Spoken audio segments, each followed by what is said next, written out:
නමෝ තස්සේ භගවතෝ අරහතෝ සම්මා සම්බුද්දස්සේ නමෝ තස්සේ භගවතෝ අරහතෝ සම්මා සම්බුද්දස්සේ නමෝ තස්සේ භගවතෝ අරහතෝ සම්මා සම්බුද්දස්සේ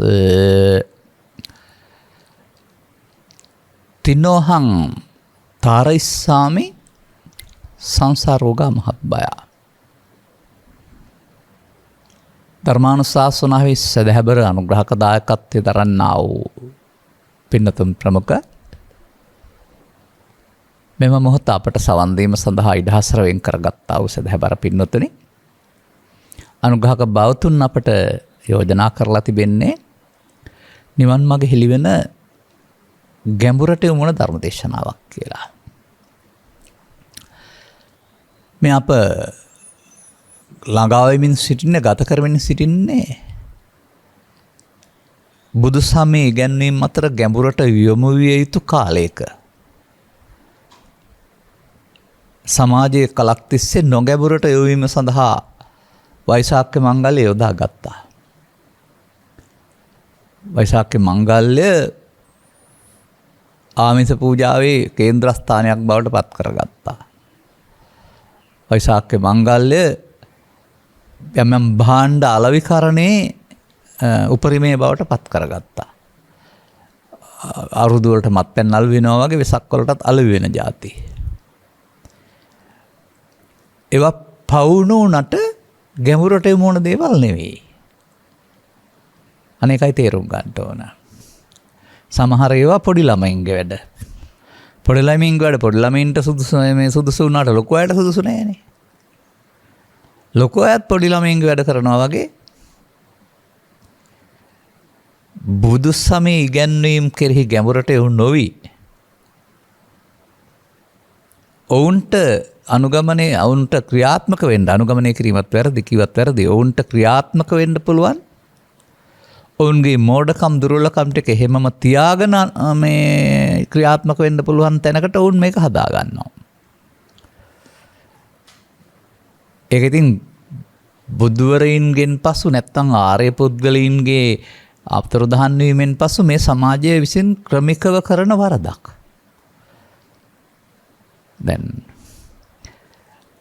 මෙහෙවන්නෙක් ඉන්න විට අතුරේ ගවයින් යනවා. මම මේ කතා කරන්නේ කුඹුරු සීසෑමේදී නගුල අල්ලගෙන කෝටුවෙන් මෙහෙවමින් යන විට නගුල අතුරේම ගෙනහිල්ලා සීසාන්නව පෝරු ගන්න පුළුවන්.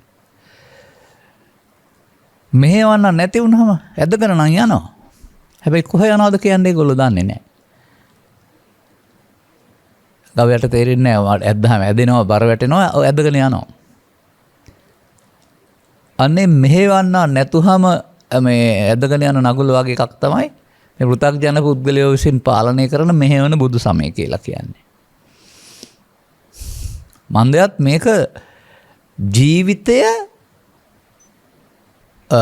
ජීවිතය තුළින් ළඟා විය හැකි උච්චස්ථානයකට ළඟා වීම සඳහා දේශනා කර වදාරන ලද ජීවන ප්‍රතිපදාවක්. ජීවන ප්‍රතිපදාව යන ජීවත් වෙලා ඉවර වෙලා පටන් ගන්න තියෙන එකක් නොවේනේ. ජීවන ප්‍රතිපදාව කියලා කියන්නේ ජීවත් වෙනකොට අනුගමනය කරන්න ඕන එකක්. දැන් ඔබේ දරුවන් 15 20 25 වෙනතුරු අධ්‍යාපනය ලබනවා කියන්නේ එතනින් එහාට ජීවනෝපායක් සාකර කර ගැනීම සඳහා අවශ්‍ය සුදුසුකම් ලබනවා. ඊට පස්සේ ඒව උදව්වෙන් රැකියාව කරනවා කියන එකෙන් ජීවනෝපාය සකසා ගන්නවා. අනේ වගේ මේ ලෝකේ ජීවත් වෙනකොට මුහුණ දෙන්න සිදුවෙන කාරණා ටිකක් තියෙනවා. ඒක පෘථග්ජන සමාජයේ හැමුවේ අභියෝග. දරා ගන්නට බැරි දේවල්. නැත්තම් දුක් කියලාත් කියනවා. ඒ ලෝකේ පවතින අභියෝග හැමෝෙදී දුකක් බවට පත් කරගන්න නැතුව දරා ගන්න පුළුවන් ආකාරයකට සමාජයට මුහුණ දෙන ආකාරය පිළිබඳව ඉගැන්වීමයි බුදු සමය. ඒ ජීවිතෙන් පසු නොවේයි, මතු ජීවිතයක නොවේයි, ලබාගත් ජීවිතයට කියන තේමාව දක්වා එන්නට ප්‍රතිපත්තිකාමී බෞද්ධයින් ධර්ම ශ්‍රවණයකට කරුණ වටහා ගත යුතුයි. ධර්ම ශ්‍රවණයකට කරුණ වටහා ගැනීමකින් තොරව ඔබ තුළ වෙමින් පවතින දේ සහ ඔබ කරන්න ඕන දේ පිළිබඳ අවබෝධයක් ඔබට නැහැ. හොඳට තේරුම් ගන්න මේක. දැන් මේ මම ගත්ත ගාථා පාඨය කොමක්ද? ඒක තව පද දෙකක් මුලින් තියෙනවා. හැමදාමත් සමහරට ඒක කියන නිසා හැම වෙනස් කරලා ගත්තෙම වෙනස් වෙන්න. මේ තථාගතයන් වහන්සේගේ තේමාව මේ. අහං බුද්ධෝ බෝධිසාමි. මම අවබෝධ කරගෙන සත්වයාට අවබෝධ කරවන්නේ මේ. අහං මුත්තෝ මම මිදී අන් අය පරේ අන් අය මොදවන්නේ මේ. මම තරණය කොට තින්නවහං අන් අය තරණය කරවන්නේ මේ. කුමකින්ද? මහත් බය වූ මේ සතර ඕගයන්ගෙන්. ඒ මිනිසාට ඕගයන් තරණය කිරීම සඳහා උන්වහන්සේ තරණය කරලා කියලා දෙන එකනේ මේ බුද්ධ ධර්ම නැත්තම් බණ කියලා කියන්නේ. සසර ඇවිදින්න කියලා දෙන එක නෙමෙයි බුදුදහම කියලා කියන්නේ. සසර දුක නිමා කරන්න අවශ්‍ය තෝතැන්නේදී සසර දුක නිමා කරන එක. අන්න සසර දුක නිමා කිරීමට අනුගමනය කළ යුතු ප්‍රතිපදාව පිළිබඳ අවබෝධයක් නැතිකමට කියනවා පෘථග්ජන භාවය. පෘථග්ජන භාවය තුළ පෘථග්ජනය දකිනවා සසරේ සැප දුකක් දෙකක් තියෙනවා. එහෙනම් දුකේ පා සැප හොඳයි. සසරේ සැප ලබන්නට මේ ජීවිතයේ සැප ලබා ගන්න මදි වුණාම අතහැරෙනකොට ඊළඟ ජීවිතේ සැප ලබන්නටත් මේ විදිහට ඕග තරණය සඳහා නෙමෙයි ඕග ගමනය සඳහා සකස් කරගන්නට පෘථග්ජනයා සූදානම් වෙනවා. ඔවුන් එක එක දේවල් සකසා ගන්නවා ඒ සඳහා. භව නිරෝධගාමිත්වයේ වූ බුදු සමය තුළ භව ගමනය සඳහා වුන් හදා ගන්නවා. මේ සියවස් ගණනාවක් තිස්සේ බහුතරයකට 99.9%ටම හුරු වුණ මාර්ගය. පැවිදි වශයෙන්, ගිහි වශයෙන්, දේශපාලනික වශයෙන් ඕනෑ පැත්තකින් ගත්තාම ඔකට සාක්ෂි තියෙනවා. මේ සියලු දෙනාට කොහොමද මේ මීට වඩා ගැඹුරට යොමුන දෙයක් බුදු සමය කියලා අපි කියලා දෙන්නේ? ඒ මේට සුදුසු සමය නෙවෙයිද මේ? ඔබ ගත කරන්නේ ඒ බඳු දේවල් කෙරෙහි අවධානය යොමු කළ යුතු සමය නෙවෙයිද? තරමක් අපහසුතා දැනෙන එබැවින් අනවශ්‍ය වේදම් ඔබේ පහසුව සඳහා ඔබේ පසුම්බේ පහසුව සඳහා කපා හැරිය යුතු යුගයක තියෙන. වෙන කරන්න දෙයක් නැහැ. තමාට ආදායම් නැත්නම් එහෙම අනවශ්‍ය වේදම් කපා හැරිය යුතු යුගයක. මූලික අවශ්‍යතා කවුරුත් සපයා ගන්න ඕනේ ආගම් ભેදකින් තොරව. එතකොට පහසුකම් ලබා ගැනීම සඳහා ඔබට සාමකාමීව සටන් කරන්නට උද්ඝෝෂණය කරන්න තියෙන අයිතිය අපි පිළිගන්නවා. අපිත් මේ පැත්තේ ඉන්නවා. නමුත් ඒ තුළ ඔබට තියෙන ආදායම් තත්ත්වයට ගැලපෙන ආකාරයට ඔබට අනවශ්‍ය විදම් කපා හැරීමේදී වෛශාඛ මංගල්‍ය සඳහාත් යන තථාගතයන් වහන්සේට පිදීම සඳහා අර ආමිෂ මට්ටමින් විශාල ප්‍රමාණයේ ඉදිකරන ඉදිකිරීම් තියෙන්නේ. ඒවා ඉදි කළේ නැහැ කියලා හැම බුදුරජාණන් වහන්සේ ඔබ එක්කලා අමනාප වෙන්නේ නැහැ. විශාල වශයෙන් විදුලියට නාස්ති කරන්න කාලෙකුත් නෙමෙයි විදුලිය කැපිල්ලක් තියෙන්නේ. ඒක තේරුම් ගන්න. ඒ වගේ සඳහා වැය ශීර්ෂයක් ඉහළයි. ඒකෙන් කියන්නේ බෞද්ධකම අතහරිනවා කියන එක නෙමෙයි. ප්‍රතිපත්ති පූජාවෙන් පිදීම සඳහා උතරම් මුදලක් යන්නේ නැහැ. අර තථාගතයන් වහන්සේත් අදාරනවා ආමිෂෙන් පුදන්න ඔතපොතපටම පුදාගන්න ඉතින් ප්‍රතිපත්තියෙන් පුදන්නව මා පුදති. ආමිෂෙන් පුදන්නට වේදම් විහිදම් කරන්න වෙනවා. ප්‍රතිපත්තියෙන් පුදන්නට වේදම් කරන්න වෙන්නේ නැහැ. අඩු වේදමකින් කරන්න පුළුවන්. ගම් තැනකට යන්න උනොත් බස් රථයට වේදම් ඕනනේ. රූපවාහිනියක් නරඹන්න උනොත් කීයක් හරි වේදම් යනවානේ. ඒ නිසා මේ පවතින தত্ত্বය කලවනාකරණය කරගන්න, දරා ගන්න. ඒ දරා ගන්න කියන එකෙන් මේ අර දේශපාලනඥයා කියන පටිතද කරගන්න කියන අර්ථය මම කියන්නේ නැහැ. නමුත්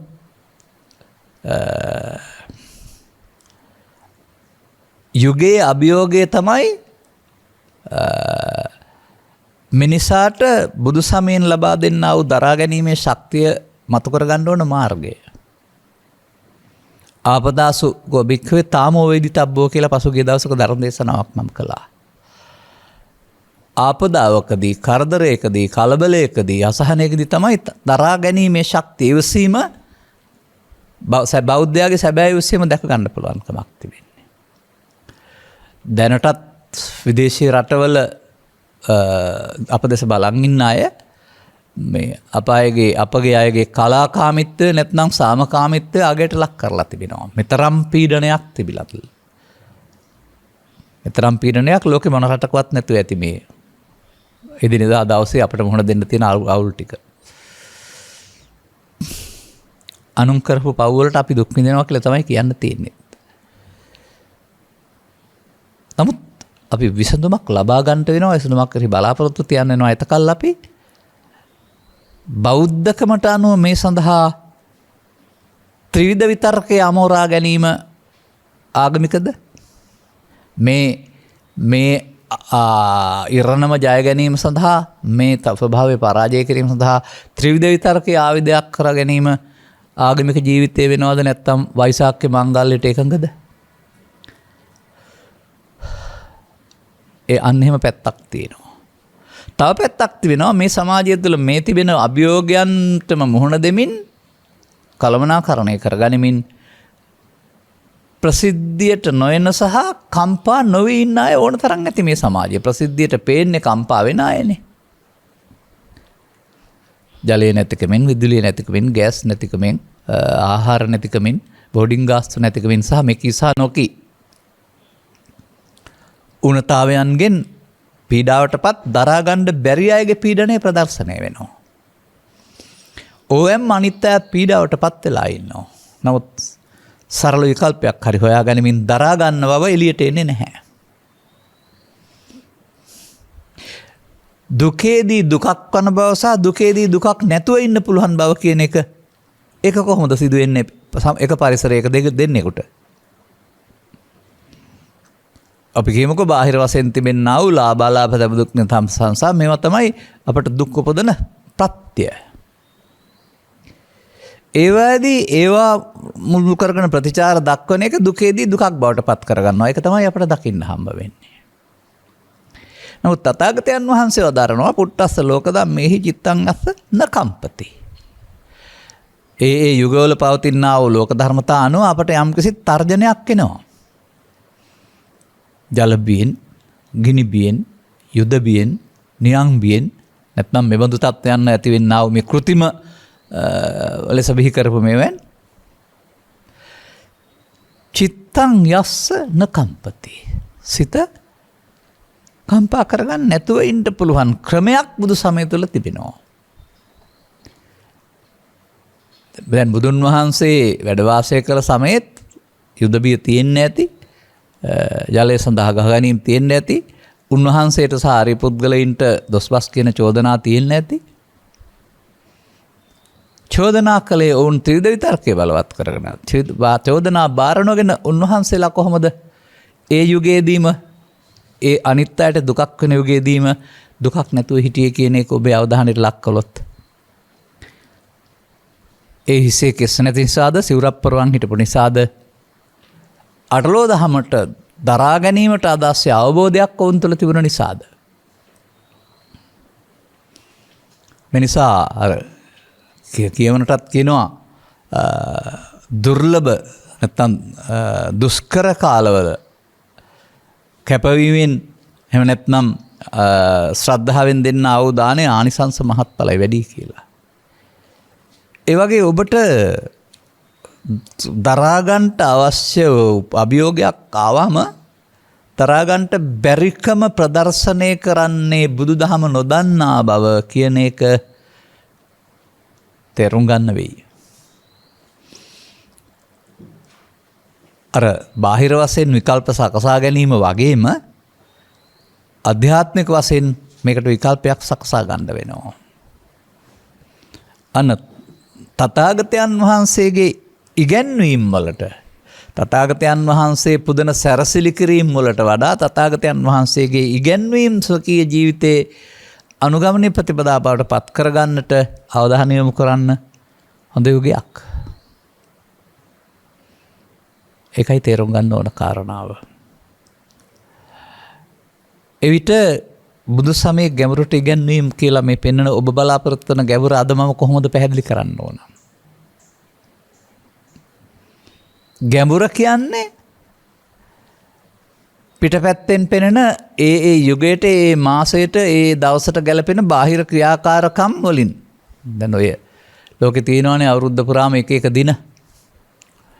ජල දිනේ කියයි, හරිත දිනේ කියයි, කාන්තා දිනේ කියයි, මව් දිනේ කියයි වගේ. තව වගේ ඒ දිනවලට බැනර් ප්‍රදර්ශනය කරලා කතාවක් කරලා පෙළපාලියක් ගිහින් ඉවරයි. අංගමිත්තා දිනේ. ඒ බාහිර වශයෙන් පෙනෙන මෙන්න මේ රංගනය වෙනුවට හැමදාම අවදි වෙලා නින්දට යන දිනයක් ලැබෙන්නේ අපට. නින්දෙන් අවදි වෙනකොට දිනේ ලැබෙනවා, නින්දට යනකොට දිනේ අවසන් වෙනවා. මේ දිනය තුල ඔබට මුහුණ දෙන්න සිදුවෙන තිබෙනා වූ අභියෝග කළමනාකරණය කර ගැනීම සඳහා ඔබේ ආර්ථික හැකියාව වගේම අධ්‍යාත්මික හැකියාව යොදා ගන්නේ කෙසේද කියන එක නොවේද ආගමික ජීවිතය කියන්නේ? එතකොට ඒ තත්ත්වයන්හිදී මේ ප්‍රශ්න හමුවේදීත් ඔබේ මුහුණ කුපිත වුණ මුහුණක් වෙන එකක් නැහැ. ඔබේ මුහුණ රතු ගියලේ ඇති ඇස් දෙකක් වෙන එකක් නැහැ. ඔබේ කටහඬ පරුස වචනේ භාවිතා කරන කටහඬක් වෙන එකක් නැහැ.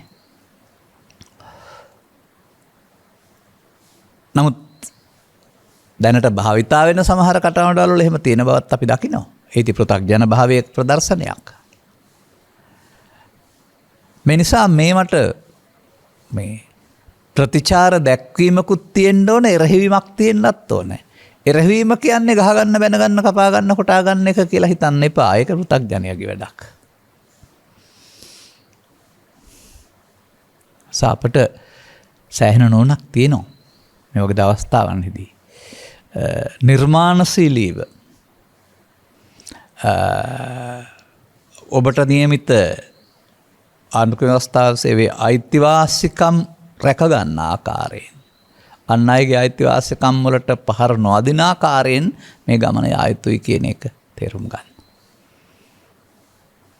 මේ වෛසාඛ්‍ය මංගල්‍ය කියලා කියන්නේ කලකට පෙර පාරකට බහින්න බැරි, දන්සැල් වලින් පිරී යන, තොරන් වලින් පිරී යන, වන්ද වාහන වලින් පිරී යන ගමන් කාල යුගයක්. බෙසක් බලන්නම කොළඹ යන යුගයක් තිබුණා. නමුත් පසුගිය වසර දෙකේ වසංගතය නිසා මේක තරමක් පාලනය වුණා. දැන් හොඳයි, මේක මේ යුගයේ තියෙන අභියෝගයට අනුව මේක අත්‍යවශ්‍ය කාරණයක් නොවේයි. බුදුරජාණන් වහන්සේ මේවා නොකළයි කියලා අමනාප වෙන්නේ නැහැ. උන්වහන්සේගේ වචන ඉගෙන ගන්න ඔබට පුදන පූජාවට යන්න එපා. ප්‍රතිපත්තිත් පුදන්නෝ පමණක් මා පුදති කියන එක හදාarලා බලන්න. එතකොට අපි වෛසාඛ්‍ය මංගල්‍යයේ ප්‍රතිපත්තියෙන් පිදීම බැහැර කළේ නැහැ. කරන්නේ නැහැ.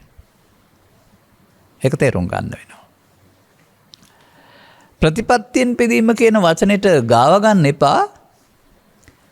කෙස්බූ ගාගත යුතුයි, සිවුරක් පොරවා ගත යුතුයි, පොය දවස තෝරා ගත යුතුයි, පන්සලට යා යුතුයි, කැලේට යා යුතුයි, අවිවාහක සිටිය යුතුයි කියලා මේ පූර්ව නිගම වලට එන්න එපා. අපිට බුදු සමය හමු වන විට අපි යම් ආකාරයේ වගකීම් වලට සම්බන්ධ වෙලා. අපි කියන්නේ මම නෙවෙයි ඔබ. ඒ වගකීම් සත්පුරුෂ නම්, ඒ වගකීම් සමාජයේ පිළිගත් කාර්යභාරයක් නම්, මවගේ, පියාගේ, ගුරුවරයාගේ, රියදුරාගේ ආදී කොට ඇති ඔබට පැවරුණු රාජකාරියක් තියෙනවානේ. මේක අන්තරයක්. මේ අන්තරය හැමෝම පුංචි පුංචි යන රිච්චි. ඒ කෑනයක් ගැලවුණොත් අන්තරේ නතර වෙනවා වගේ මේක සමාජ ක්‍රියාකාරීත්වය අඩවවර කරන්න නෙමෙයි ඕන. ඔබ ඉගෙන ගන්න ඕන දුක මොකක්ද කියලා. දැන් මේ දවස්වල මේ සිදුවෙන සිදුවීම් දරා ගන්නට බැරි නිසා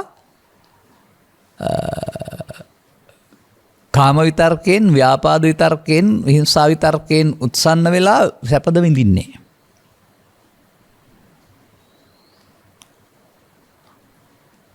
අන්න එහෙම තේරුම් ගන්න වෙනවා.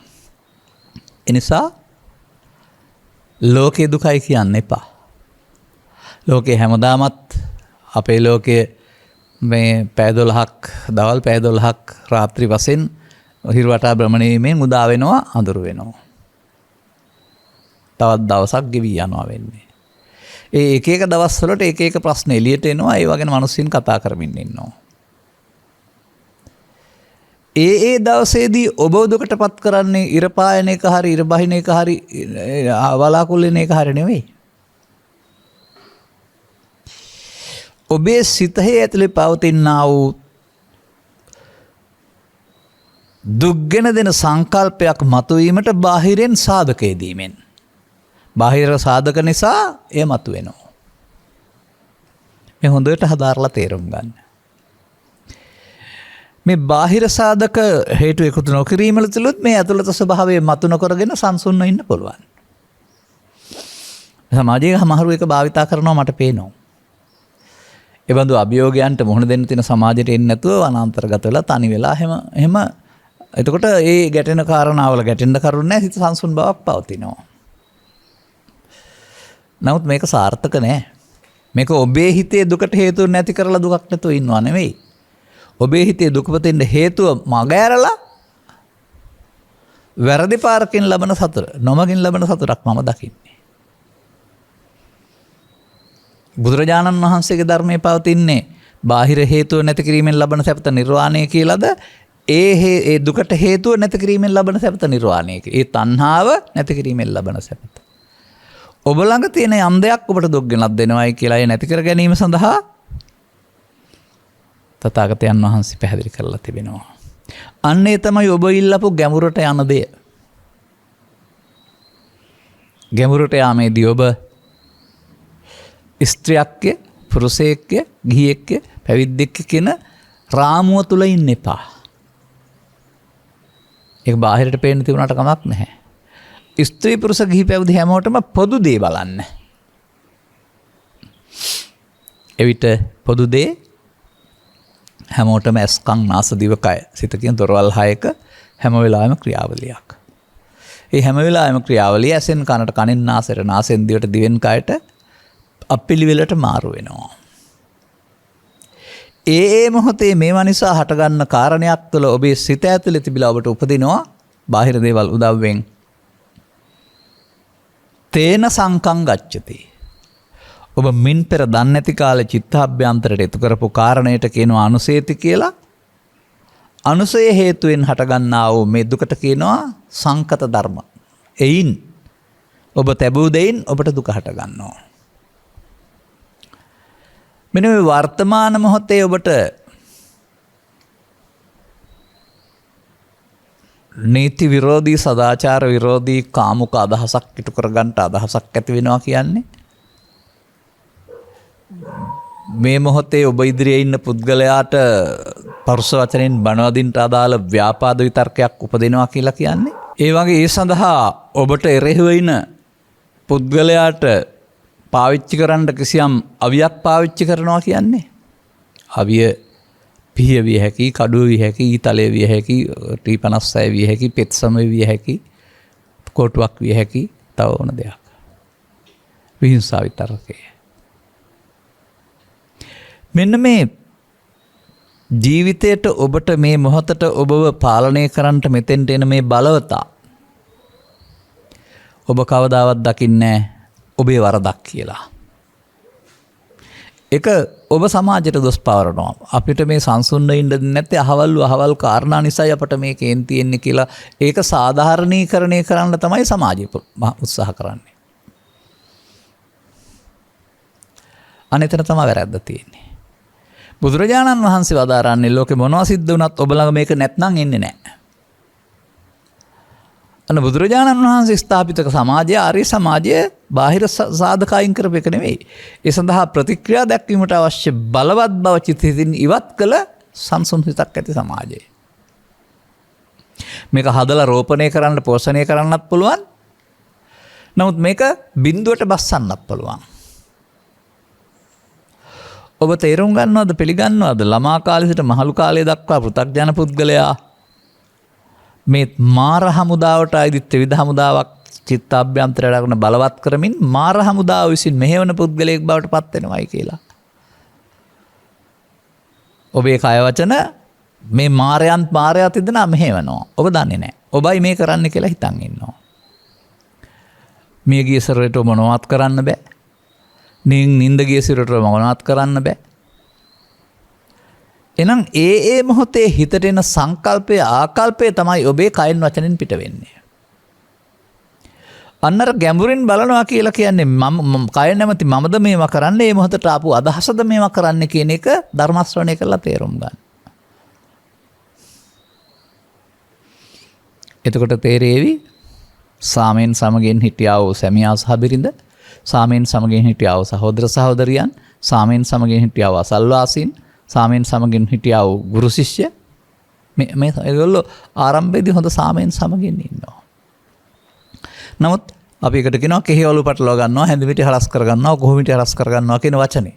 මන්දයත් ගැටෙන්න යනවා.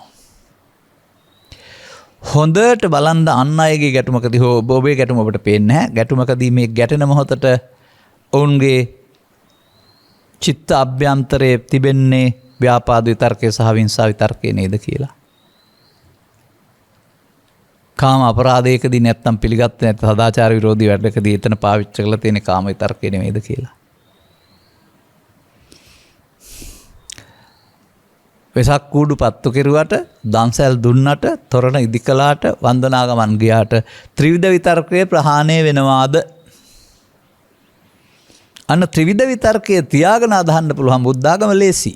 ඒක ආගම ඒක බුද්ධ ආගම අදහනවා විතරයි. එවෙන් ඔබේ දා දවසට తాවකාලික සතුටක් ලබාවි. පස්සේ දවසට ත්‍රිවිධ විතර්කය ඔබට ආයෙත් දුක් ගෙනත් දෙන්න පටන් ගන්නවා. ඔබට දුක් ගෙනත් දෙන සතුරා ඔබේ සිත් තුළ රෝපණය කරගෙන පෝෂණය කරන වර්ධනය කරගනිමින් දුක්ඛගාමී ජීවිතයක් ඔබ ගත කරනවා කියන එක කවද්ද තේරුම් ගන්නෙ? 90ක් ජීවත් වෙලා ඉවර වෙලාද? මේ බාහිර ධර්මතාවයන්ට ප්‍රතිචාර නොදක්වා කලබල නොවී ඉන්න පුළුවන් තත්වයට මේ සිත සකස් වුනහම මොනවද හිස්සෙනව ඇත්තේ? ඔබේ කැම්බීම් ඇඳුම් පැළඳුම් හිස් වේවිද? නැත්නම් තව තවත් කටහඬ ලස්සන වෙයි, මුහුණ ලස්සන වේවි. නමුත් බාහිර දේවල් වලට දක්වන ප්‍රතිචාර දක්වන්නට අවශ්‍ය විතර්කයන් දුර්වල වෙන මාර්ගයේ ඉවත් වෙන මාර්ගයට ඔබ ප්‍රවිෂ්ඨ වේවි. අන්නේ විතර්කයන් දුර්වල වෙන ඉවත් වෙන මාර්ගයට ප්‍රවිෂ්ඨ වීම ප්‍රතිපත්ති පූජාවෙන් බුදුන් පිදීමයි. සල්ලි යනවද?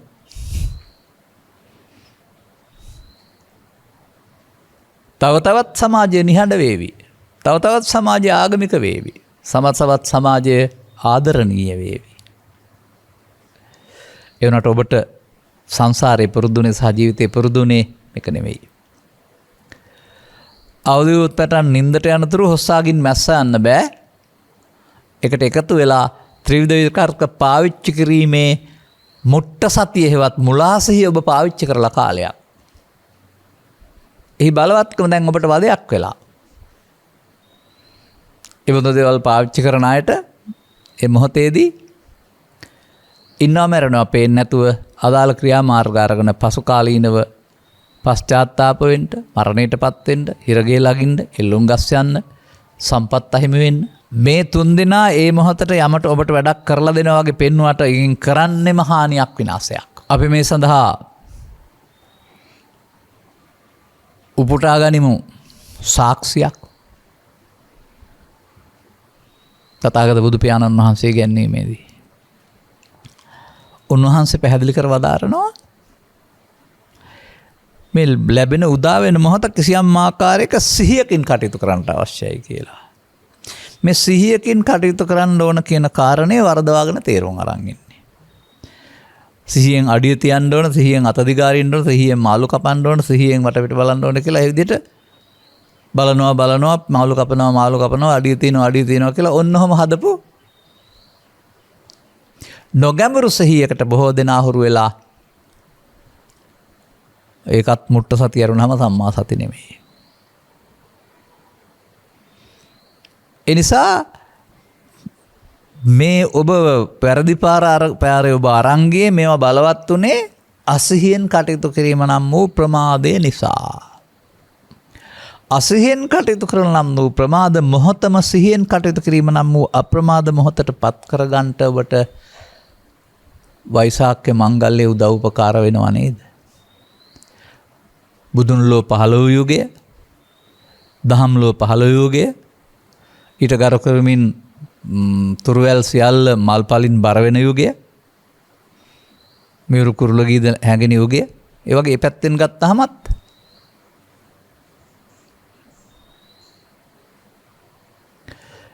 මේ දුර්ලභ අවස්ථාව ශ්ලෝකේ උපදින හැමදාම උපදින හැම මිනිසාටම ලැබෙන්නේ නැහැ. හැම කාලෙම ලැබෙන්නේ නැහැ, හැම ආගෙම ලැබෙන්නේ නැහැ. ඔබ මේ සඳහා අවධානය යොමු කරනවා නම් ඔබ බුදු සමයේ ගැඹුරට යොමු වෙනවා නේද? මගෙන් අහලා බුදු සමයේ ගැඹුරට යොමු වීම කියලානේ. පන්සල් යාම වැරදි නෙමේ, පව් නෙමේ, මල් පූජා කිරීම වැරදි නෙමේ, පව් නෙමේ, පහන් පූජා කිරීම වැරදි නෙමේ, පව් නෙමේ, වෙසක් බලන්ට යාම වැරදි නෙමේ, පව් නෙමේ, වෙසක් ඉදු කිරීම වැරදි නෙමේ, පව් නෙමේ. නමුත් මම මේක බෙදුවොත් ආමිස පූජාව, ප්‍රතිපත්ති පූජාව කියලා ශ්‍රේණි දෙකකට දැන් ওই ප්‍රාථමික ද්විතීයක ශ්‍රේණි කියලා කියන්නේ 15 පන්ති සහ ඉහළ පන්ති. 15 පන්තියේ ඉන්නේ පොඩි ළමයි. එයින් යමක් ඉගෙනුම් ඉහළ පන්තියට එනවා. ඒ නිසා පිළිගන්නකෝ ආමිස පූජාව කියන්නේ 15 පන්තිය කියලා. ප්‍රතිපත්ති පූජාව ඉහළ පන්තිය කියලා. මැරෙන කල්ම 15 පන්තියේ ඉන්න හිතන්න එපා. ඉක්මනින් ඉහළ පන්තියට එන්නකෝ. අර 15 පන්තියේ ඉන්න අයට නැත්තම් පූර්ව ළමාවියේ ඉන්න අය පූර්ව ළමාවියේ කටයුතු කරපුවාවයි. සෙල්ලම්පත් වෙනවා සෙල්ලම්පත් වෙපුවාවයි. මේ බුදු සමයේත් මම දකිනවා සෙල්ලම්පත් වෙන එක සහ ඇත්තපත් වෙන එක වගේ දෙකකට බෙදන්න පුළුවන් මේක. ආමිස පූජාව සෙල්ලම්පත් වීමයි, ප්‍රතිපත්ති පූජාව ඇත්තපත් වීමයි. මැරෙන කම්ම සෙල්ලම්පත් වීමට කන්න බෑනේ. ඔයලා වගේ පෙන්නනවා විසි කරන්න වෙනවා. බඩගින්නට කන්න පුළුවන් වෙන්නේ ඇත්තපත් වෙපුවාමනේ. ඒ වගේ මේ ආමිස පූජාවෙන් දුකට හේතු නැති වෙන්නේ නැහැ. වෙනම සුඛයක් හම්බ වෙනවා, ඒක වේදිත සුඛය. නමුත් ප්‍රතිපත්ති පූජාවෙන් දුකට හේතු අස් වෙනවා. දුකට හේතු අස් වීමෙන් දුක නැති වෙනවා කියන ඒකනේ ප්‍රතිපත්ති පූජාව කියන්නේ. ඉතින් මේ දිනවල මං හිතන්නේ අර ඒ කාලවලට මාධ්‍ය ඒ සඳහාම විශේෂයෙන් සූදානම් වෙනවා වගේ. පසුගිය දිනවල නැත්නම් මේ දින ඉදිරි දිනවල ඔබට මේ සඳහා බොහෝ කරුණු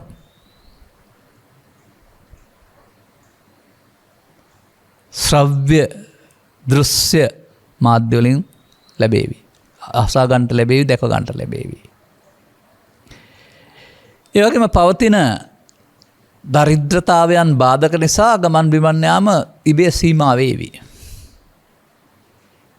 ඊට පස්සේ ඒකටත් ව්‍යාපාද විතර්කයක් උපදවාගෙන අපිට වෙනදා වගේ ඇවිදින්න යන්නත් නැහැ, ආහාරවලුත් නැහැ කියා ව්‍යාපාද විතර්කයෙන් තමන්ගේ ලේ නරක කරගන්න නැතුව පැමිණි දුක් පැණි රසයි කියන්න ඉගෙන ගන්නකෝ. ඔබ දන්නවද ඒ කතාව? ඒක ලස්සන කතාවක්. ඔය එක්තරා පුද්ගලයෙකුට යමක් කමක් තිබුණලු, විශාල යාළුවෝ ප්‍රමාණයක් කිලවලු පිටිපස්සෙන් යන්න එන්න. සැබෑවම ඔහුට ඕනකමක් ඇති වුණලු මේ සියලු දෙනා මගේ සැබෑ යාළුවෝද කියලා දැනගන්න. ඒ නිසා ඔහු ඒකට උපක්‍රමයක් පාවිච්චි කරයි කියලා තියෙනවා. ස්වකීය පුත්‍රාත්මය අසනීපයි කියලා හඟවලා ඔහු ගමෙන් බැහැර කරවලා. ටික දිනකින් පුත්‍රාත්මය හා සමාන සුරක් තනවලා අසනීපයි කියලා පෙන්ලා ඊට පස්සේ දරුවා මැරුණා කියලා දැන් ඇඳුම් මැන්දෝලා තියෙනවා. පරණ කතාවක් මේ. දැන් ඉතින් ශෝකේ ප්‍රකාශ කරන්න සේරම එනවා යනවා යාළුවනේ.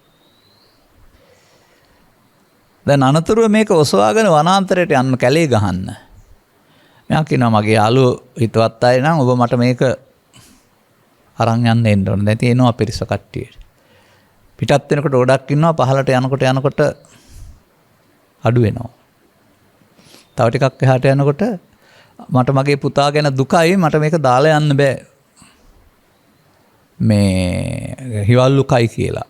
ඔබ මගේ හැබෑ යාළුවෝ නම් මේක අපි කාලා යන්න ඕන.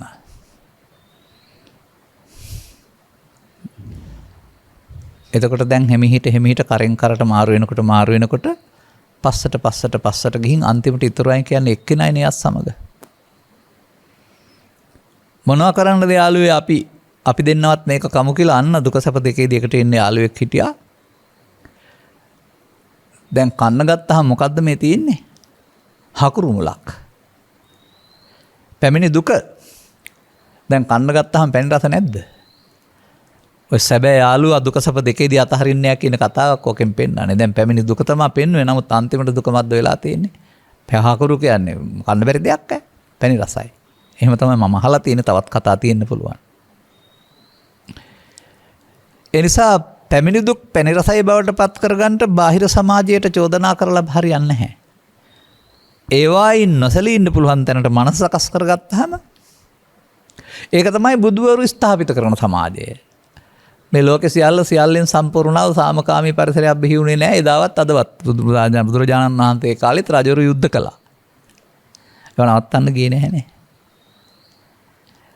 හමු වෙන අභියෝග හමු වේදී නොසැලී සිටින්නට චිත්තාභ්‍යන්තරයේ හිස් කර ගැනීම ප්‍රතිපත්ති පූජාවන් බුදුන් පිදීමයි. චිත්තාභ්‍යන්තරයේ ගල්බරළු වැලි දාලා බර දාලා නැහැ. නමුත් ඊට වඩා බරක් තියෙනවා. ඒවට කියනවා ක්ලේශයන්ගේ බර කියලා. මේ ක්ලේශයන් ඔබ රැවටීමෙන් චිත්තාභ්‍යන්තරින් තබපුවා කෙලෙස් මුල්. මුල් වලට හොඳ යකඩිනි පාරක් ගහන්න පුළුවන් නම් ගලවලා දාන්න පුළුවන්. මේ මුල් ගලවන්න විදිහක් බුදුදහමේ පෙන්නනවා. සගවා තැබීමෙන් කවදාවත් ගලවා දමන්න බෑ.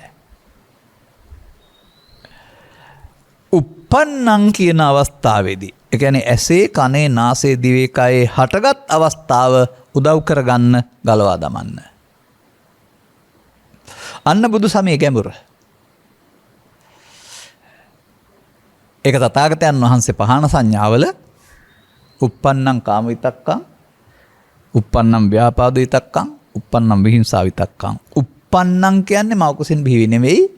ඒ ඔබට ජීවත් වෙන සමාජයේ උපදින මොහොතේ යමක් ඇසෙන් කලින් නාසෙන්. පරණ පාරේ යමින් ඕකට ඔබ කය වචන පාවිච්චි කරනවා නම්, එකතු වෙනවා නම්, ප්‍රතික්‍රියා දක්වනවා නම් ඔබට ආගමික ජීවිතේ නෑ. ඒක තමයි පෘථග්ජනයා කරමින් ඉන්නේ. අන්න ඔබට හොඳම දවස් ටිකක් පසුවන ගත වුණ සහ ඉදිරියට කාරණා තවත් බර පැටවෙන අපහසුතා ඇති වෙන යුගයන් විය හැකියි. එය සමනය කර ගැනීම සඳහා අවශ්‍ය ක්‍රියාමාර්ග ගැනීම බැහැර කරන්නයි අපි. පුළුවන් කෙනෙකුට බාර දෙන්න ඕන, පුළුවන් කෙනෙක් බාර ගන්න ඕන. අනිවාර්යයෙන්. නමුත් ඒවායේදී අපිට ජීවිතයකට ශ්‍රට සතු උරුමයකට දේපලකට හානියක් විනාශයක් වෙනවා කියලා කියන්නේ අපි අපිටම ගහ ගන්නවා. අපි එතකොට බෞද්ධකමෙන් එහාට ගියා වෙනවා. ලොකුම සැරේ හිංසරේ කියලානේ කියන්නේ. හොඳම මැස්ම අරපිරිමැස්ම කියලානේ කියන්නේ. අන්න ඒ වගේ මේ කලබල නොවීම විශාල බලයක්. කලබල වෙන්නාට දරා ගන්න බැරි බලයක්. තේරුම් ගන්න ඕන. ඒ නිසා මේ යුගය අර ඔබට වෙනදාමින් ආගමික නාමයෙන් ආයාලේ යන්න තියෙන ඉඩකඩ සීමා වෙලා තිබුණයි කියලා ආයාලේ යන්න ඉඩ නැතිකම කේන්ති ගන්න ව්‍යාපාද විතර්කේ උත්පාදේ කරගන්නව අවස්ථාවක් කරගන්නේ නැතිව තමන්ගේ ඇතුළත පවතිනා වූ නොසන්සුන්කම එළියට ආවහම ආයෙත් එන්න හිත ඇතුලෙන් තියන්නේ නැතුව ඉවර කරන්න අවස්ථාවක් කරගන්න පුළුවන් නා. මන්ද තථාගතයන් වහන්සේ දැකලා දාරනවා මම හංගලා තියන්නත් බෑ, මග ඇරලා ඉන්නත් බෑ. දිනකට දෙකකට කාලේ මග අරගත්ත හැකි. නමුත් හේතු තිබේ නම් ගැටෙනකොට එළියට එනවා. දැන් බුදු සමය පොට්ටස්ස ලෝක ධම්මේ චිත්තං අසංකම්පති කියන්නේ බාහිර සාධක නැහැ කියන එක නෙවෙයි. එදා ඒවට අදාළ ප්‍රතිචාර දැක්වීමේ ක්ලේශ සහගත බව තමන් ළඟ නැහැ කියන එක. දැන් මේකට තියෙන වචනයක් තියෙනවානේ. ඒ සංකෝ විසාකේ සතං ප්‍රියානි සතං තේසං දුක්ඛානි. චිත්තාභ්‍යන්තරේ මේවා සමග ගැලෙන ගැටෙන කාරණා මමත්වෙන් ගත 100ක් තියෙනවා නම් දුක් 100ක් තියෙනවා. එකක්වත් නැත්නම් දුක් එකක්වත් නැහැ කියන වචනේ තේරුම බාහිර ලෝකේ අටලෝ දහම නැහැ කියන එකද චිත්තාභ්‍යන්තරේ ගැටෙන්න කාරණා එකක්වත් නැති විට. දැන් තියෙන ජීවිතය තමයි ආගමික ජීවිතය. කෙස් කපලාද නැද්ද? සිවුර පොරවලාද නැද්ද? ස්ත්‍රීද නැද්ද? විවාහ වෙලාද නැද්ද? ඕවා වැදගත් නැහැ. ඕවා වැදගත් නැහැ. මේ සමාජයේ තියෙන දොසක් තමයි අඩුපාඩුකමක් තමයි මේ පුංචි කාරණා වෙන වෙනම හොයාගෙන. වැරදි කාරණා හොයා ගන්නවා. ඒ වැරදි කාරණෙන් අත මිදලා ඉන්නවා කියලා එක වැරදි කාරණයකින් අත මිදෙන්නට සේරම ලෑස්ති කර ගන්නවා. මම දැන් ශ්‍රේෂ්ඨයා කියලා. එහෙම එක කාරණයකින් මිදෙන එකක් නෙමෙයි මේක පෙන්වන්නේ.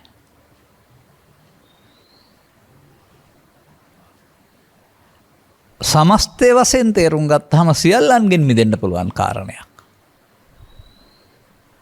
වර්තමානයේ අපි ඇසුරේ ඉන්න අයගේ සහ අනිකුත් අය තුළ මම දකිනවා මේ වගේ එක් කාරණා තෝරාගෙන එයින් මම සිල්වත් මම ශ්‍රේෂ්ඨෙක් කියන්න උත්සාහ දරනවා. 1975 නිතර පස්සේ ආරම්භ වුණා වූ මේ විරති ජීවිතයේ වෙන්වීමේ ජීවිතේ අපිත් යම් දේවල්ෙන් වෙන් වුණා. කලින් කාලට. නමුත් බුදුබණ තේරෙනකොට තමයි තේරුනේ ඔය එක වෙන් කරලා තෝරාගෙන හරියන්නේ නැහැ වෙන් කරලා. සියල්ලෙන් ඒ මොහොතේ එන කාරණෙන් වෙන් වෙන්නට බුදුන් වහන්සේ වදාළ දහමක් සරණ කරගන්න ඕනේ කියන එක. එන විට එකතු වීමෙන් චිත්තාභ්‍යන්තරයේ ගත වීම සසර හදන මාර්ගයේ වශයෙන් සහ ඒක සිහිය නැතිකම වශයෙන් උත්. එන විට එකතු නොවීමෙන් සසර හැදීම නවත්තන එක එන ආපු දේ ඉවත් වෙන්න අරන එක සතියේ සසිහියේ විපාකයක් වශයෙන් උත්. සිහිය පාවිච්චි කරන්න ඕන ගණන් කරන්න නෙමෙයි. 1 2 3 4 කියලා හරි. අඩිය තියන්න නෙමෙයි. සිහිය පාවිච්චි කරන්න ඕන කාම විතර්කයේ ව්‍යාපාද විතර්කයේ උපන් වෙලාවට දරා ගන්න. පිළිගන්න නෙමෙයි බැහැර කරන්න. වෙන මොනම සිහියක්වත් ත්‍රිපිටකේ පේන්නේ නැහැ. බය නැතුව මම මේ කියන්නේ. ඔය නාදිවාසේති පජහති විනෝදේති බ්‍යන්ති කරෝති කියන ප්‍රහාණය සිදු වෙන්නේ සිහිය තියනවා නම්. නැත්නම් එකතු වීම සිද්ධ වෙනවා. අන්න බුදු සමයේ ගැඹුර. ලෝකේ පුරා ග්‍රන්ථවල බුදු සමයේ ඉගැන්වීම් වල සතියට මුල් තැන දෙනවා කියලා වචනේ කීවට තේරුම් ගන්නෙ නැහැ. සතිය කියලා දවස් 7 කියලා කියයි නැත්නම් ඉරියව්වකට සිහිය තියා ගැනීම කියලා කියයි. නෑ. විතර්කය හටගත්ත විට එකතු නොවි ප්‍රහාණයට දියුණු කලන්නා වූ පැත්ත තමයි සති කියන වචනයෙන් පටන් අරන් කාමාංග වෙනකොට බොජ්ජංග කියලා කියන්නේ.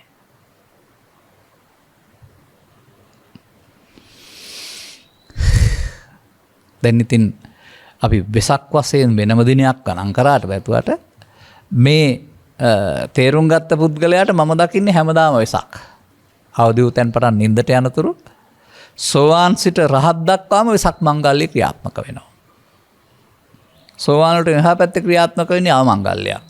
සම්මංගල්‍යයක් ක්‍රියාත්මක වෙන්නේ නැහැ. සෝවාන් සිට රහත් දක්වා වෛසාඛ්‍ය මංගල්‍ය ක්‍රියාත්මක වෙනවා. අන්න යායුතු මඟ එළි වෙනවා.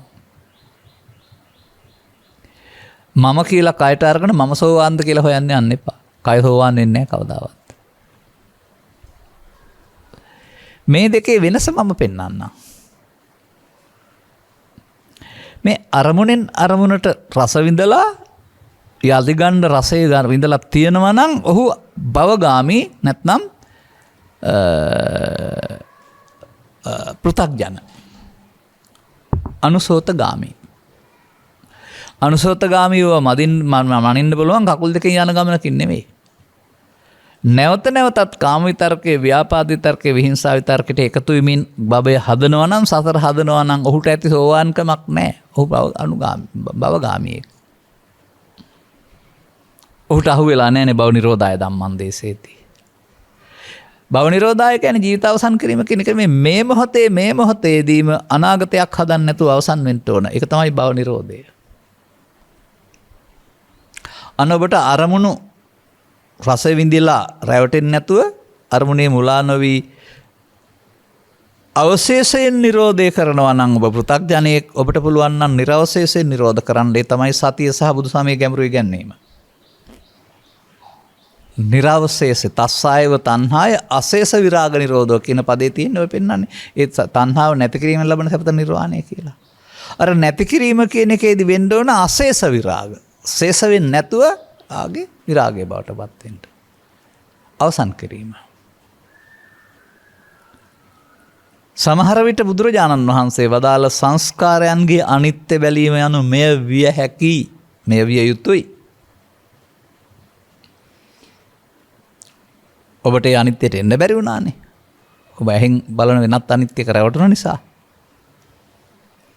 ඉතින් මේ අවදි වූ තැන් පටන් නින්දට යනතුරු ඔබට මුහුණ ගැහෙන්නා වූ මේ ඔබේ යුතුයකම් සමුවේදී කාම විතරකේ, ව්‍යාපාද විතරකේ, විහිංසා විතරකේ වහලෙක් නැත්තම් තිරසනෙක්, පිස්සෙක්, උම්මන්තකෙක් බවට පත් වෙන්නේ නැතුව ඒ මාර්ය තුන් දෙනා ඔබේ අවි බවට පත් කරගන්න, මාර්ය තුන් දෙනාට ඔබ අවියක් බවට පත් කරගන්න දෙන්නේ නැතිව මේ තුන් දෙනා මරා දැමීම පාපයක් නෙමෙයි. ඒකට කියන්නේ කෙලෙස් නසනවා කියලා. මේ තමයි ආගමික ජීවිතය. ගැඹුරින් ගලන ආගමික ජීවිතය. අවුරුදු 50කට 60කට 100ට පෙර මේ කරුණු සමාජයට විවරලා තිබුණ නැති බැවින් ඔවුන් මිසත් කොට වන්තයල් දෙන එක, සිල් සමාදන් වෙන එක, ඔය වගේ වන්දනා යන්නේ කරුණාම, ආමිස පූජාවට මුල් තැන්නේ කරුණාම වෙන දෙයක් කරන්න දන්නේ නැහැ. ශිෂ්‍යයා දන්නෙත් නැහැ, ගුරුවරයා දන්නෙත් නැහැ, ශ්‍රාවකයා දන්නෙත් නැහැ, මේ දේශකයා දන්නෙත් නැහැ. එහෙව් මග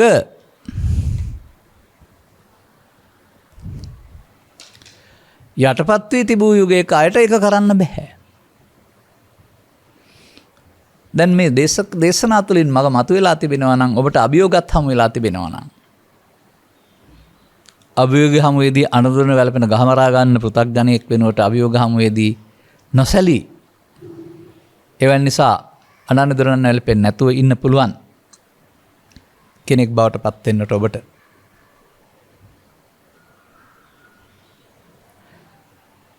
සමාජ පසුබිම පරිසරය සැකසී තිබෙනවා නෙමෙයිද?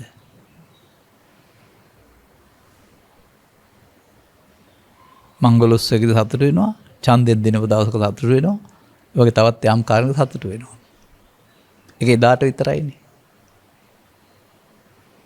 නමුත් ඒ විවාහයම දෙදරා ගියොත් ඒ ඡන්දේම ජයග්‍රහණය අනිත් පැත්තට පෙරළුනොත් ඊට පස්සේ ඔබ දුක් වෙනවා. ඔබම බලාපොරොත්තු සුන් කරගෙන ඊට පස්සේ ඔබට අරන්දුරන් වැළපෙන්න වෙනවා. එනිසා මේ ලෝකෙත් එක්ක බද්ධ වුණාම මේ ලෝකෙට දක්වන ප්‍රතිචාර තුළ මිනිසාට විඳවන්න සිද්ධ වෙනවා. ලෝකෙත් එක්ක බද්ධ වීම ලෞකික. ලෝකයේ සිදුවීම් වලට ප්‍රතිචාර දක්වන්නට සිත වෙනස් කර ගැනීම ලෝකෝත්තර. ලෝකෙන් ඈතර. ලෝකෙන් ඈතර කියන්නේ දුකින් ඈතර කියන එක. ලෝක කියන්නේ දුකට නමක්. ජීවිතයේ දුක නම් ජීවිතෙන් එහා පැත්තේ දුකින් ඈතර නෙමෙයි, ජීවිතේම දුකින් ඈතර. මේ පසුගිය කාලවක වානවල ධර්ම දේශනා කරමින් Tamanගේ හිත හදා ගන්නට ත්‍රිවිධ ප්‍රහාණයට අවධානය යොමු කළ අය මේ රටේ සහ පිටරටවල විශාල ප්‍රමාණයෙන් මේ ලෝකෝත්තර සෝයේ විඳින අය මේ තියෙන අභියෝග හමුවේදී කඳුළු වෙන්නේ නැති, විතර්ක පාවිච්චි කරන්න වෙන්නේ නැති, නමුත් සමාජයේ හමුවේ අනුකම්පා කරන්නත් හිතෙන ජීවිත ඕන තරම් ඇති. ඔවුන්ට ශක්තිය ධෛර්ය ලැබුණේ කොහොමද කියලා උන්ගෙන් අහලා බලන්න. ඒ කරන්නේ නැවගිලුණත් බෑන් චූන් ක්‍රමේ නෙවෙයි. ඒක පුට්ටස්ස ලෝක ධම්මේහි චිත්තං අස්සන කම්පදී, ලෝක ධර්මයේ ලෝකේ හට ගන්නවා. අදාළ ප්‍රතිචාර දැක්වීම චිත්තාභ්‍යන්තරයේ ශූන්‍ය වී ඇති බැවින් වෙච්ච දෙයට මක් කරන්නද කියන වචනේ අර්ථේ කම්පාවක් වෙන්න හේතුවක් නැති බැවින් කම්පාවක් නැතිකම.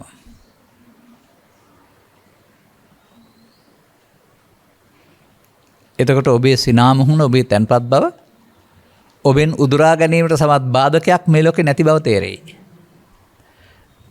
දැන් මේ ඔස්සාගින් මැස්ස යන්න බැරි තරමට ඔබේ සන්තයන් පවත්ත උදුර ගන්න කාරණානේ තියෙන්නේ දවල් දින රැ වෙනකල්. නිවසෙත් එහෙමයි, කාර්යාලෙත් එහෙමයි, බැඩබිමෙත් එහෙමයි, රට තුලත් එහෙමයි. ඔබේ සංසුන් බව නැති කරන සාධක තමයි තිබෙන්නේ. ඉතින් ඔබ මේ පසුබිම් සකස් වුණාම අපට සැනසෙල්ල ඉන්න දෙන්නේ නැහැ කියලා උන්ට ඔය පසුබිම් වලට දොස් කියනවා. මේකට පෘථග්ජන භාවය කියලා කියනවා. මේ අභියෝගම සරල වෙමින්, දරා ගනිමින්, අකම්පිත වෙමින්, මුහුණ දෙමින් පරාජය නොවි ජයග්‍රහණය කරගෙන යාම. හොඳම මගක් බුදු සමය තුළ පවතිනවා. ඒක අපේ ධර්ම දේශනා පුරා පැහැදිලි වෙන දෙයක්. මෙතන මේ දේශනාවේ අග මේක මෙහෙමයි කියලා විස්තර කරන්න අපි සූදානම් නැහැ. නමුත් මේ තේමාව උනේ මොකද්ද? මේ දේශනාවට තේමාවක් ගත්තා මම. තථාගතයන් වහන්සේ වදාලා Taman මේ ජීවත් වෙන්නේ තරණය කරලා. මොකක් තරණය කළාද? දුක තරණය කරලා. තින්නෝ. අපට ජීවිතේ තියාගන්න වෙන දුක තරණය කරන්න වෙනවා. දුකට හේතුව අස්කිරීමෙන් දුක නෑ කියලා නේද තියෙන්නේ. දුකට හේතුව අටලෝ දහමේ තියෙනවා කියලා තියෙන්නේ චිත්ත අභ්‍යන්තරේ තියෙනවද කියලා පෙන්නනවා. දුකට හේතුව තණ්හාව කියන වචනෙන් ඇසේ කනේ නාසයේ දිවේ කයේ අරමුණේ මුලාවන්ට යාමෙන් රූප ශබ්ද ගන්ධ රස පිබ්බව ධාන. ඒවට ඇති වෙන්නා වූ මුලාව නේද රූප ශබ්ද ගන්ධ පොට්ටබ්බ ධම්ම තණ්හා නැත්තම් සාවිද තණ්හා කියන්නේ. පෘථග්ජන එක දන්නේ නැහනේ. ඒව නැත්නම් ලෝකයේ අභියෝග තියෙයි. ඔබට රිදවන්න පුළුවන් බලවේගයක් ලෝකේ නැහැ. එතකොට මොකද්ද කියන්න තියෙන්නේ? නිවිලා ඉන්නවා කියලානේ. බාහිර සාධක නැති නිසා නිවිලා ඉන්නවා නෙවෙයි, බාහිර සාධක තිවිද්දීම නිවිලා ඉන්නවා. අපි බොහෝ දෙනා දකිනවා බාහිර සාධකකින් මගහැරලා නිවිලා ඉන්න උත්සාහ කරනවා. ඔවුන්ට තේරෙවි ජීවිත කාලයම ගත කළාකටත් Taman තාමත් හිටපු තැන කියලා තේරෙනකොට. ඉක්මනින් තේරුම් ගන්නවා නම් හොඳයි. ඒ පාරේ යනකොටත් ඕක අත්දැකීමක් වශයෙන් වෙනවා. මාසයක් දෙකක් අවුරුද්දක් දෙකක් වෙනකොට තේරුම් ගන්න ඕන මේක නම් වෙන එකක්. මේ හේතු නිරෝධයෙන් ඵල නිරෝධය නෙමෙයි, ප්‍රත්‍ය නිරෝධයෙන් ඵල නිරෝධය කියලා. හේතු චිත්තාභ්‍යන්තරේ ප්‍රත්‍ය බාහිරේ තියෙන්නේ. ප්‍රත්‍යමයෙන් මග අරින්න පුළුවන්.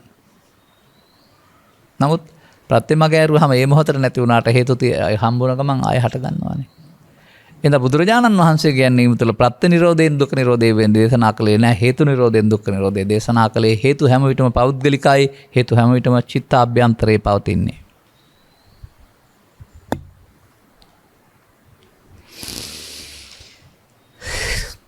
මම හිතන්නේ තියෙන හැම බාධකයක්ම හැම පහසුකමක්ම යොදා ගනිමින් ප්‍රතිපත්ති පූජාවට මුල් තැන පිරිස වැඩිවීමම රටේ පවතින ප්‍රශ්න ජයග්‍රහණය සඳහාම අවතක් වෙනවා.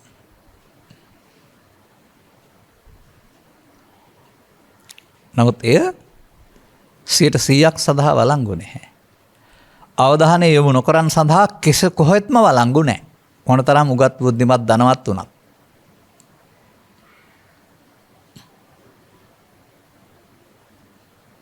ඔය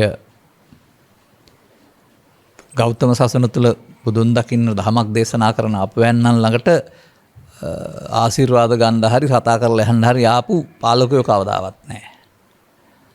ඔවුන්ට වෙන දේශපාලන වැඩක් ඒක තියෙන්නේ. අපි ළඟ ඒක නැති නිසා. අපි ඔවුන්ට ආයාචනය කරලා ඉල්ලගත්ත දෙයක්වත් නැහැ. අපි ස්වාධීන දැක්මෙන් අපේ අදහස් පිළිගන්න ජනතාවගේ උදව්වෙන් නිදහසේ ඉන්න අය. ඉදිරියටත් ඒක එහෙමයි අපට. ඒ නිසා මේ ආගමික ජීවිතය කියලා කියන්නේ මල්වට්ටියක් කරාම පන්සල් යන එක ප්‍රදර්ශනය කරන එක හරි බිම ඉඳගෙන බනහන රඟපාන එක හරි කියලා හිතන්න එපා. මේ වෙනස ඇති වුනහම Taman මානසික වෙනවා. ඒ නිසා නළුවා නම් රඟපානවා. නළුවට වඩා දේශපාලනඥයෝ රඟපානවා. මතක තියාගන්න. ඒ නිසා අපට අපි වෙනුවෙන් මේ වෛසාඛ මංගල්‍ය තුල ගැඹුරට යොමු වීමට කාලයයි මේ. කාලයන්තේ මහාවීර කියලා බුදුන් වහන්සේටත් සිද්ධ බෝසත්ත්වයන් වහන්සේටත් කිව්වයි කියලා තියෙනවානේ. මේ අභියෝග හමුවේදීම නොසලී සිටින්නට අවශ්‍ය චිත්තාභ්‍යන්තරය සකසා ගැනීම සඳහා යොමු වෙන්න කාලයයි. ඔබ තුළ විමින් පවතින දේ පමා වශයෙන්ුත් ඔබ තුළ සිදුවිය යුතු දේ නොපමා වශයෙන් තේරුම් අරගෙන අනුගාමී ප්‍රතිපදාවට ප්‍රවිෂ්ඨ වෙන්නට මෙම කරුණු පැහැදිලි කිරීම උපනිශ්‍රේවා හේතු ආසනාව වේවායි කියන සුභාශිංසනයේ ප්‍රාර්ථනා කරමින් මම ධර්මානුශාසනාව මෙතකින් අවසන් කරනු ලබනවා. මෙම උතුම් ධර්ම දේශනාවේ ප්‍රඥානාලිකාව තුළින් විකාශනය කිරීම සඳහා සදැහැති දායකත්වයේ දරනු ලබන්නේ අංක 6න් 5 පළවෙනි පටමග සමාජපාර නාවින්න මහර්ගම ලිපිනෙහි පදිංචි රමණී මංජුලා පුංචි හේවා මහත්මිය විසිනි. අරමුණු අතර ජූනි මාස 4 වෙනි දිනට 7 වන ජන්මදිනයේ දින දිල්නා සාරා දියණියට ධර්මාවබෝධය තුළින් ජීවිතය ආලෝකවත් කර ගැනීමට මෙම ධර්ම දානමය පුණ්‍ය කර්මයේ හේතු ආසනා වේවායි ප්‍රාර්ථනා කරමින් මෙම උතුම් ධර්ම දානමය පුණ්‍ය කර්මය සිදු කරනු ලබයි. දිනට අවුරුදු 7-14 වෙන විට ආදර්ශය තුළින් මේ මග ගන්න හැටි කියලා දෙන්න ඕන. මෙම ධර්මදේශනාව සියලුම ප්‍රඥාවන්තයන්ගේ ධර්මාබෝධය වැඩි දියුණු වී සසර ගමන නිමා කර ගැනීමට ධර්ම දානයක් වේවා. පින් ලබා ගැනීමට හැකි ආත්ම භවයන්හි ඉපිද සිටින්නා වූ සියලුම සත්වයන් කියන්න එපා සියලුම ඥාතීන්. මොකද මේ හැමෝටම පින් දෙන්න පුළුවන් කියන එක බුදු සමය උගන්වන්නේ නැහැ. ඥාති මිත්තා සකාචමේ තමන්ට අයිති අය තමන්ගේ අයගෙන් බලාපොරොත්තු වෙන්නේ. මේ උතුම් ධර්ම දානෙන් ජනිත වන්නා පුණ්‍ය කුසල් අනුමෝදන් වීමෙන් ඔවුන්ගේ ජීවිතය එතනදී සුවපත් වේවා. එයින් මිදී ආපහු මිනිසුන් වශයෙන් උපත ලබා එහිදී සද්ධර්මය හමු වීමෙන් ධර්මය වටහාගෙන සසර දුක් කෙලවර කරගන්නට මෙම පුණ්‍යානුමෝදනාව හේතු ආසනාව වේවායි කියලා මම මේ අග තියෙන වාක්‍ය මට තේරෙන ආකාරයෙන් පුංචි වෙනසක් කරනවා. මුලදායකත්වයේ දරා ධර්ම දේශනා කරවා ගැනීමෙන් ධර්ම දාණයෙන් ධර්ම ශ්‍රවණයෙන් ජන කරගත්තා වූ ආනිසංසයන් මත පිහිටා සුරතල් දිනියට සුබ උපන්දිනයක් වේවා කියලා සුභාශිංසනය කරන අතර ඉදිරි ජීවිතයේ තාරුණ්‍යයට පත්වන විටම අනුසෝතගාමිත්වය වෙනුවට පටිසෝතගාමිත්වයට මග හෙළි කරගන්නට අවශ්‍ය නුවණ ලැබේවා. ඒ තුළින් ලෞකික ලෝකෝත්තර ජීවිත දෙකම එකක් බවට පත් කරගෙන විඳින ජීවිතයක් බවට පත් කරගන්නට ලැබේවා යන්න අපේ ප්‍රාර්ථනයයි. අනුග්‍රහක බෞතුන් වශයෙන් කටයුතු කළා වූ හැමටත් ධර්මාශ්‍රය කළ හැමටත් මෙම යුගයේ මෙම කරුණ අවබෝධය තවදුරටත් ලේරත් කර ගැනීම වෙනුවට සංසුන්න ජීවත් වීමට අවශ්‍ය අවබෝධය පිණිස හේතු වේවා. අනුගමනීය ප්‍රතිපදාවක් ලෝබට සංස්කාර ධර්මයන්ගේ අනිදුක්ඛානාත්මයෙන් නිවෙන මඟ බව තේරුම් ගන්නට ලැබීම තුළින් ත්‍රිවිධ විතර්කයේ බලවත් කිරීම දුක් මඟ සහ ත්‍රිවිධ විතර්කයේ ප්‍රහාණය කිරීම බුදුන් වදාළ මඟ බව තේරුම් ගන්නට ලැබීම තුළින් අනුගමනීය ප්‍රතිපදාවක් තුළ ඔබටත් එක් ගෞතම ශාසනය තුළ ඉහාත්ම වශයෙන්ම නිවීම සැනසීම අත්දකින්නට ලැබේවායි අපද ප්‍රාර්ථනා කරනවා. සබ්බීතියෝ විවජ්ජන්තු සබ්බ රෝගෝ විනස්සතු මාතේ බවත් අන්තරායෝ සුඛී දීඝායුකෝ බව හැම දිනාටම තෙරුවන් සරණයි. මෝහක්ඛයෝ නිබ්බානං